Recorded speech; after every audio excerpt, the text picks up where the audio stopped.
I'm blown away to hear Brett Apley say that when a guy doubled up on strikes as his opponent, that it was a close fight that could have gone either way. Brett, come on, man. You know that Moreno clearly won that fight. And MMA Junkie were saying 30-27 Formiga, which was, look, MMA Junkie's an extremely credible source. I got friends that work there. I'm a fan. I check them out all the time. But 30-27 Formiga, are you kidding me right now? That's disgusting.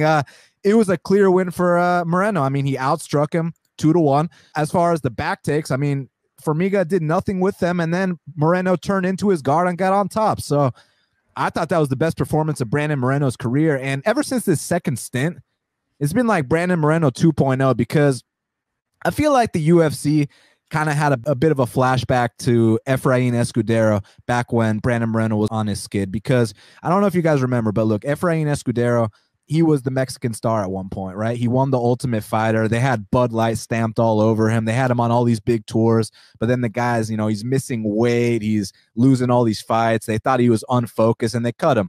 Now with Brandon Moreno, they give this guy main events. They do all these things, you know, main event against Sergio Pettis in Mexico, loses that fight. And then the Pantoja fight was such an ass whooping that you were wondering, man, what is the future for a guy like Brandon Moreno? So UFC were thinking, man, maybe the fame got to this guy's head. Let's let him go to the regional scene. He goes back to the regional scene. He has this fight in LFA where he looks unbelievable, gets signed back, comes to the UFC, looks great against Askarov, looks great against Kai Kara France, and last night goes out there against Jussier Formiga and beats the best named fighter of his entire career, has the best performance of his career.